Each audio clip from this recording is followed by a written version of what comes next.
On this episode of Locked On Angels, Bleacher Report listed the top 10 worst contracts in Major League Baseball. And the Angels made the list. Surprise, surprise. Which Angel players showed up? We're going to tell you. It's time to get locked on with Mike and John, and this is Locked On Angels.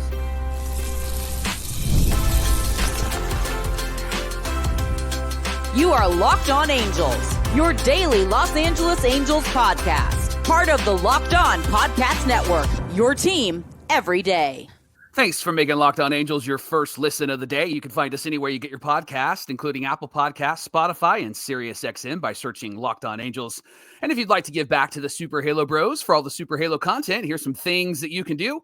Leave us a rate and a review on Apple Podcasts. If you're watching on YouTube, hit that thumbs up button. And if you're not subscribed already, please subscribe and become a Locked On everydayer. And whether you're watching or listening, come over to YouTube, leave a comment. It's one of the best ways to get in touch with us and be a part of the conversation.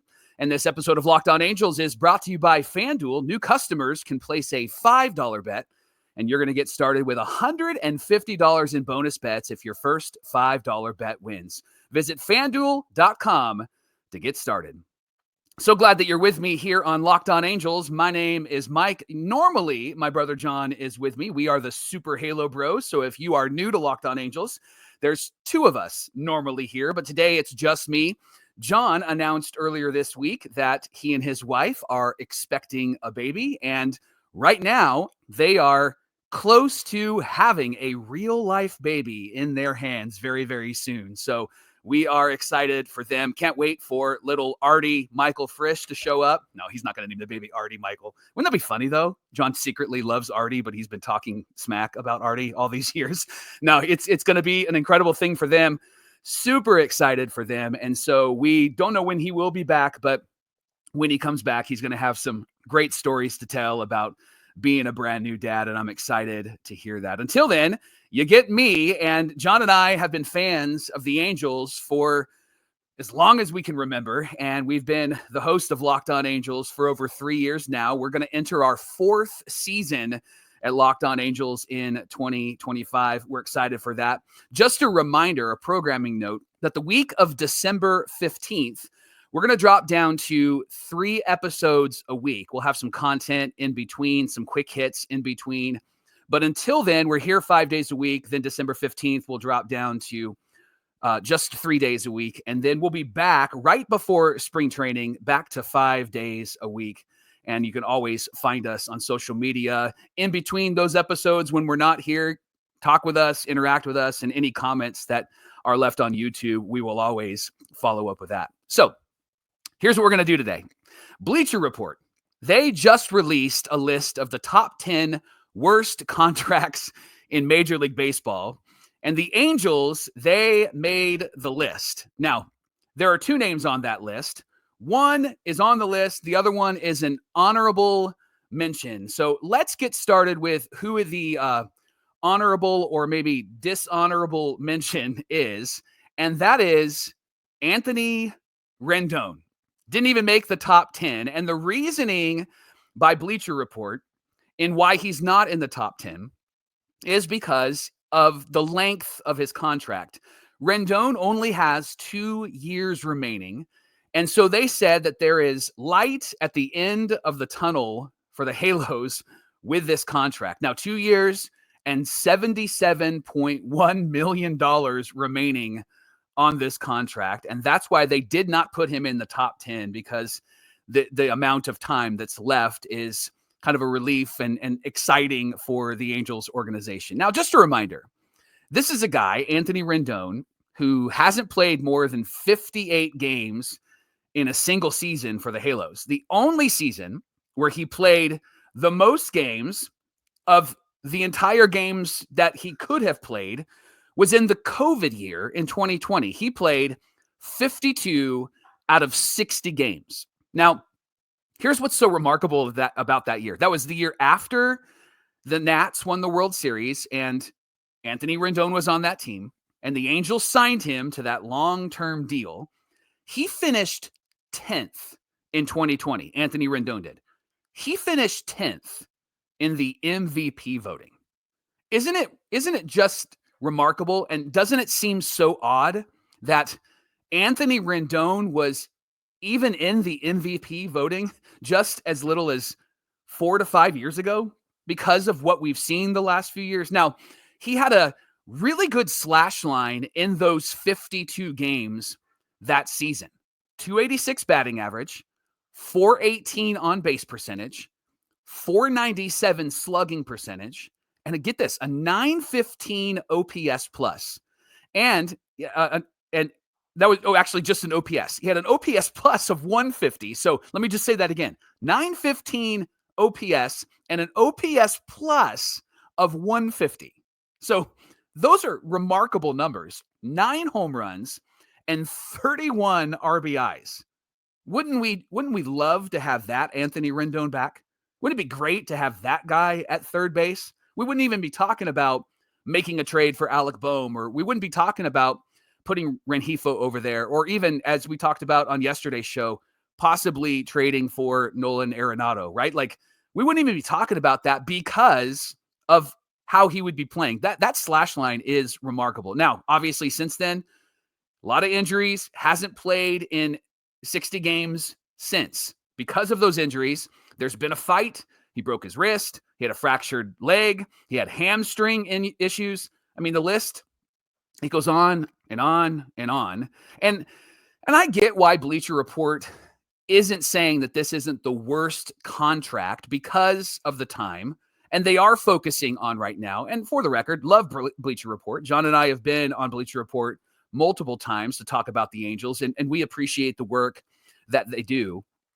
And again, the reason why they didn't put Rendon on that list is because of the time, and they're focusing on where he's at right now, and that there's not too much time left on this contract, and the Angels will finally be out of this deal. But even considering that, the remaining years on this contract, that makes it the worst for me, because there isn't hope for improvement from Anthony Rendon. And the reason why there isn't hope for that is because he has shown to not be able to stay healthy. And when he's healthy, he has been a shell of himself. He can't hit. He has no power. He's not even hitting doubles, and he's known as Anthony Two Bags, right? And now he's Anthony Two Hips because he's just been injured in his hip area, and Anthony No Legs, right? Like, I mean, there's a lot of nicknames for him. And so he hasn't been himself.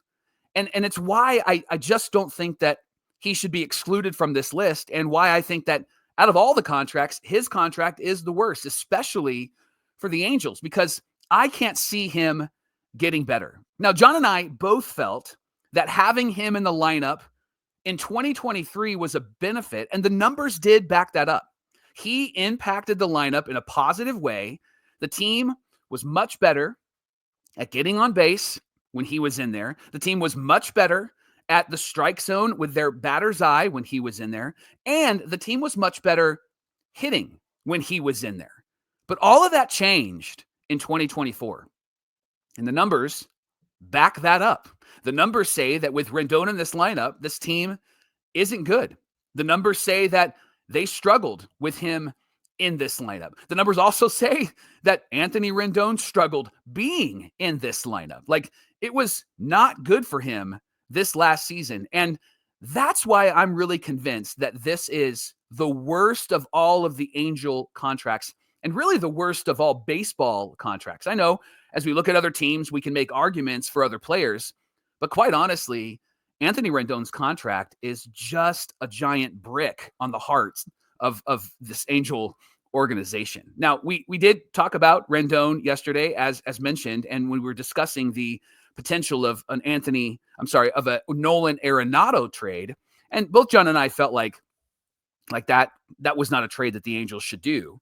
But we brought up Rendon because Matt Vasgersian, and Harold Reynolds on MLB Network said that a trade for Nolan Arenado is possible if you can get rid of the Rendon contract.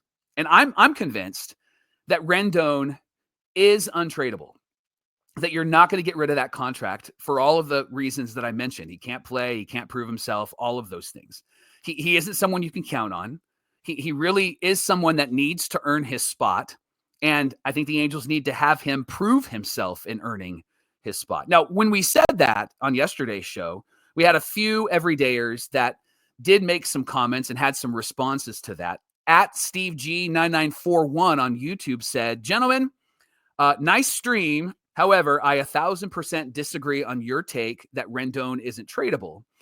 As the saying goes, everybody is tradable.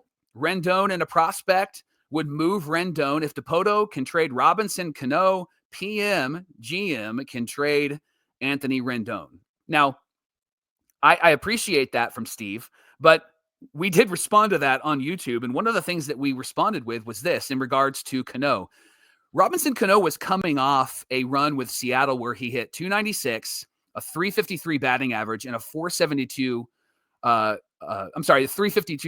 353 on base and a 472 slugging with an 826 OPS. And he had an OPS plus of 129. Now, we all know that was PED enhanced because he got caught with performance enhancing drugs, and he got in trouble for that, got suspended for that. And he was moved. He was moved because they were able to move him because he had some numbers to back him up. Prior to that, he did play 4 seasons with the M's and was really good. So our contention is that he was still pretty good when they were able to get rid of him. Now, Richard Heacock, 3738 said, can we just hope that Rendon is fully healthy, maybe 75 to 80% offensively and 95% defensively of his former self? Can we hope that maybe he plays 130 to 140 games? Can we hope? And here's what I would say to you, Richard. I would say hope is all we got, right? Hope is all we got, especially with someone like Anthony Rendon. I'm really kind of tired of hoping that he'll be better. And I don't think the Angels should rely on him at all. And then finally, there was somebody who commented, John Hofstetter 5515 said, don't give up on Rendon so quickly. If he wants another MLB contract, he's going to have to perform up to his abilities. This is his second to last year. And John believes that maybe he's going to outperform what he's done the last couple of years, which won't be hard, but that he'll actually be much better because he's coming to the end of his contract. Now, I think that that's a fascinating idea, John, that Rendon is coming to the end of his contract and suddenly we're going to see him really prove himself. But here's the reality. I just don't think that the Angels give him enough time to prove himself on the field because he's just been so awful. And I think that the reality is I don't think they should give him any time at all unless he blows their minds in spring training or unless somebody gets hurt. But the bottom line is that I think Bleacher Report is wrong that Anthony Rendon's contract is actually the worst contract in baseball. And I put a period at the end of that sentence, right? I think that he's the guy that has the worst contract for all of the reasons that I've stated. Thanks for making Locked On Angels your first listen of the day. Coming up, so who is the worst contract in baseball? Well, it is an Angel, and you probably know who it is, and we'll talk about that in just a moment. Today's episode of Locked On Angels is brought to you by FanDuel, America's #1 sportsbook. Right now, new customers can bet $5 and get $150 in bonus bets if your first $5 bet wins. The FanDuel Sportsbook app gives you everything that you need to place live bets on all sports, including the NFL, all in one place. So when you get a hunch in the middle of the game, you can check out the latest stats, view the play-by-play, and so much more on the same page where you place your bets. Just visit FanDuel.com to join today. You'll get started with $150 in bonus bets if your first $5 bet wins. That's FanDuel.com. Never waste a hunch and make every moment more. FanDuel, the official sportsbook partner of the NFL. This is the Locked On Podcast Network, and you're listening to and watching Locked On Angels, where it's your team every day.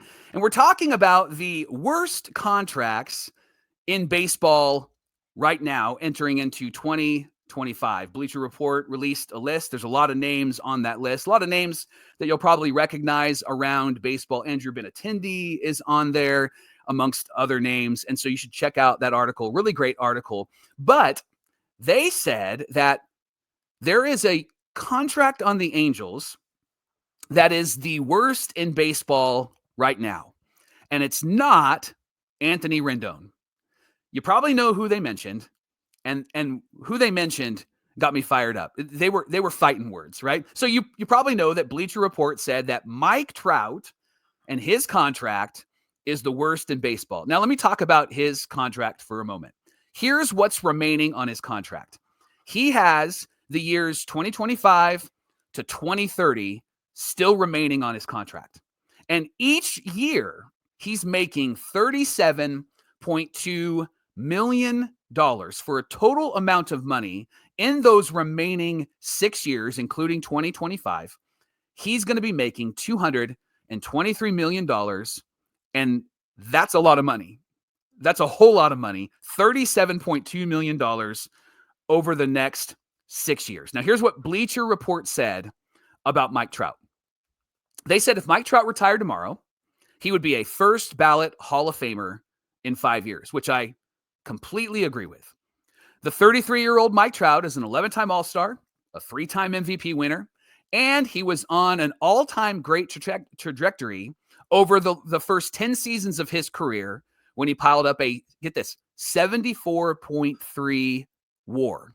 And of course, was one of the faces of baseball. But since then, he's played just 266 out of 648 games over the past 4 seasons, which is about 60% of the time off the field watching because of injuries. He's had a nagging back injury, which was a very big issue at the start of this injury-plagued stretch.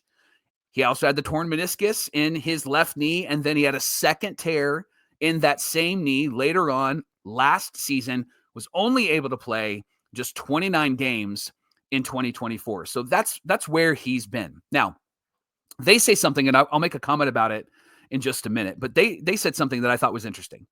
They believe that Mike Trout is capable of making an impact when he's healthy. It's evidenced by his 140 OPS and 10 home runs in his 126 plate appearances just this past season. Got off to that great start. Remember all the home runs? That was fun to watch. Now, that's when the injury hit. That's when the knee injury hit and the torn meniscus, and then he tore it again. Mike Trout's contract is essentially, according to Bleacher Report, immovable at this point, leaving the Angels in serious need of a roster retooling to continue to try to build around this aging superstar and his bloated salary. Now, I want to respond to this article from Bleacher Report. First, I think the point about Trout's capability to make an impact is why I'm of the opinion that this contract isn't the worst in baseball, and Anthony Rendon's actually is. Trout has shown, according to Bleacher Report and according to what we've seen in the stats, he has shown that he has the ability to play well when he's in there, when he's on the field, when he's at the plate. And I know that there's some wear and tear, but that's inevitable. He's an aging star, 33 years old as he enters into this season. That's going to happen.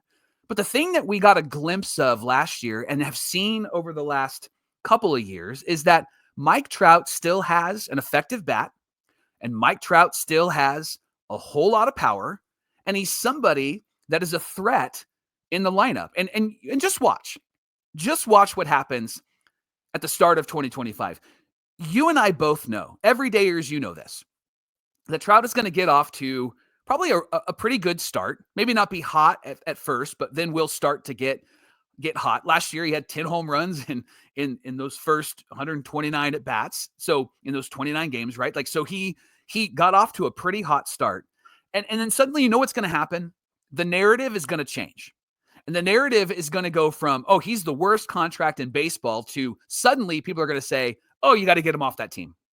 You got to get him off the Angels. You got to get him to a playoff contender. Suddenly the immovable Mike Trout and the immovable contract will be very movable, according to the opinions of the national media. And when that happens, I just want to make a promise. I'm going to slap some people around, right? I'm going to slap them with my words, because you know the narrative is going to change as soon as Mike Trout gets back in the lineup and does Trout things. Now, here's why I also don't believe that this is the worst contract in baseball.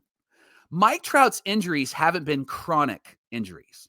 They've been unfortunate injuries. And those two things are not synonymous. They're not the same thing. Now, you could say that Anthony Rendon's injuries have been unfortunate injuries as well. And I would agree with you. However, Anthony Rendon hasn't performed even when he's quote unquote healthy. Now, I don't think he's ever really been healthy. I think he's come back and tried to play and tried to force it a bit and maybe hasn't really healed up. It'd be interesting to see what kind of Anthony Rendon we get at spring training and the start of the season if he is fully recovered and fully healthy. But Mike Trout has been fully recovered and fully healthy, and he performed when he was in the starting lineup. I know that there were some struggles. There were some strikeouts. I know the batting average was low, but again, he needed more at bats over a period of a few months instead of a small amount of bats over a period of just 1 or 2 months to really prove that he's back. He even said that he needs 80 to 100 at bats to really get going in the season, and Trout had 10 home runs in about 120 some at bats last season. So this guy was starting to warm up, which I think shows that he is capable of doing Trout things. Maybe not to the level of what he did a few years ago, but I do think that he's able to do maybe 2/3 of what he's able to do, 80%, 85%, maybe 90% of what he was able to do. And I just think that he needs some more time. He needs some more at bats. That's why I don't think that this contract is the worst in baseball, because when Trout is in there, he's pretty good. And if we can see Trout over a period of a couple of months instead of just 1 month, I think we're going to be able to see the Mike Trout, at least glimpses of the Trout that we had in the past. And maybe he'll impress us because he is a really hard worker. Maybe he'll impress us and actually show us that he's back to doing Trout things. Now, on the comment from the Bleacher Report article about Trout being untradeable, I think it's interesting, and I agree, but for different reasons. I agree that Trout is untradeable because Trout doesn't want to be traded, at least at this point. He's made that very clear privately, and he's also made that very clear publicly. Now, I think that could change depending on what happens with this team and if they actually will be competitive. I think that could change if Trout decides that he wants to be with a contender and the Angels are not contending. But for the most part, up until this point, Mike Trout has said that he wants to be here.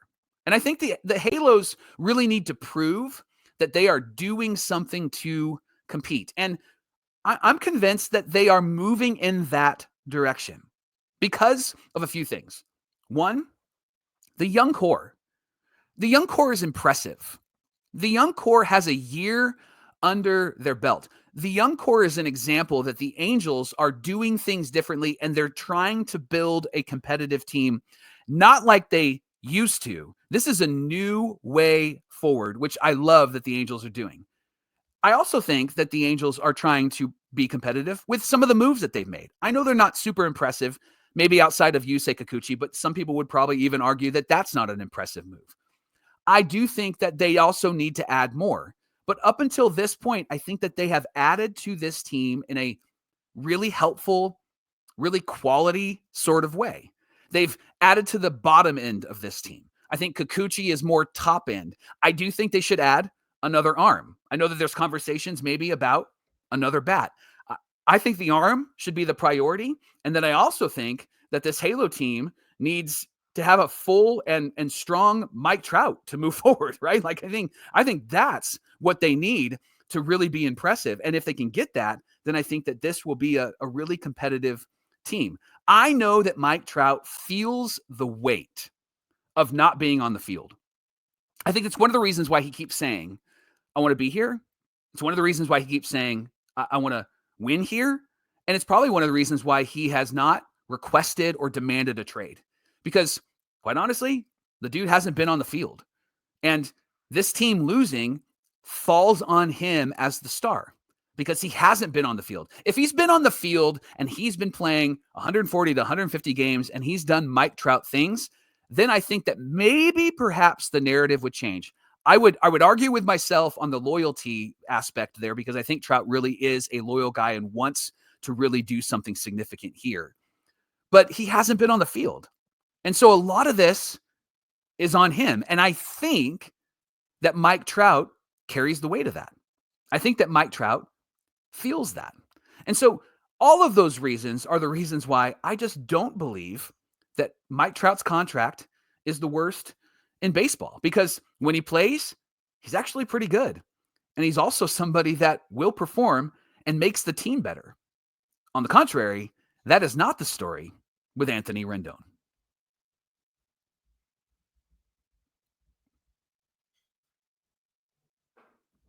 In our final segment today, I want to talk about something that I've talked about a little bit on the show over the last few weeks and months.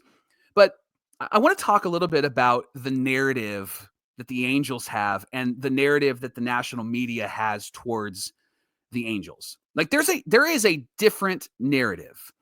And the narrative is different between the national media and those of us that are watching this team every single day. Now, a couple things that I think I need to caveat this with.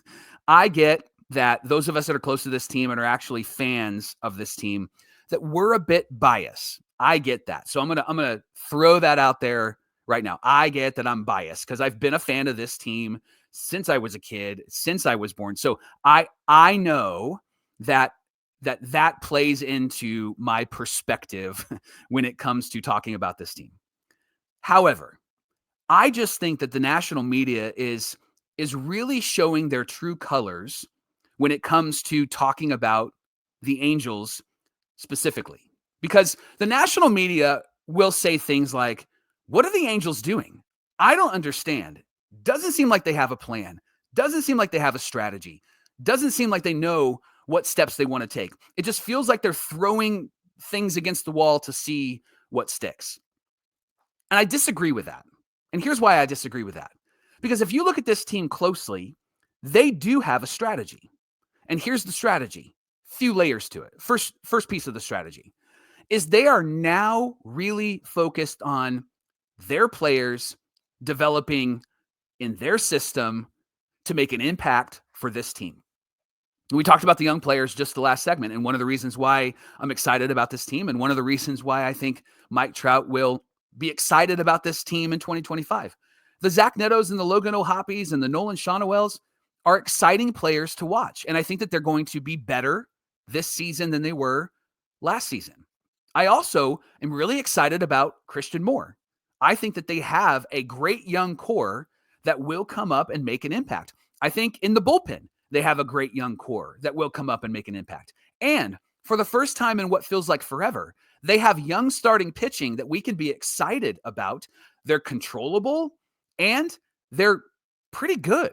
I know that we saw Caden Dana last year and he had a great start and then he struggled a bit, but that's just part of him learning how to pitch. Get him around Barry Enright, and I think that will be a benefit for Caden Dana. And I also think he just needs a bit more time. He's still young. He's still maturing as a ball player. So I see them with young, controllable pitchers, young, controllable players that are helping this team become competitive. Now, whether that's in 2025 or 2026, that still remains to be seen. John and I are both convinced that it's going to be more 2026 than 25, but the Angels have made some moves to bring in some veterans this season to really help them be competitive in 2025. Right now, I think that the Angels are between 80, 85 wins on the high end with these moves and with the improvements of the young players. 85 might be stretching it a bit, but I do think that they're better than they were last season, especially if they remain healthy and especially if Mike Trout is in this starting lineup. What I also see in this strategy is that the Angels are great at bringing up the young players when they're ready. And that has been mocked. That's been critiqued by all the national media. I get all of that. But the reality is that it is a strategy and it has worked for them for the last couple of years. We've seen that impact their team. I really think that this Halo team is much better off than what the national media might say. The national media isn't paying attention to the everyday moves like you are and like I am. And so I think that this Angel team is actually moving in the right direction. Would we love for them to get some players like the Dodgers are getting players? Yes, of course. But that's not the strategy. But it does seem like they have a strategy, which is very different than what they've had in the last couple of seasons.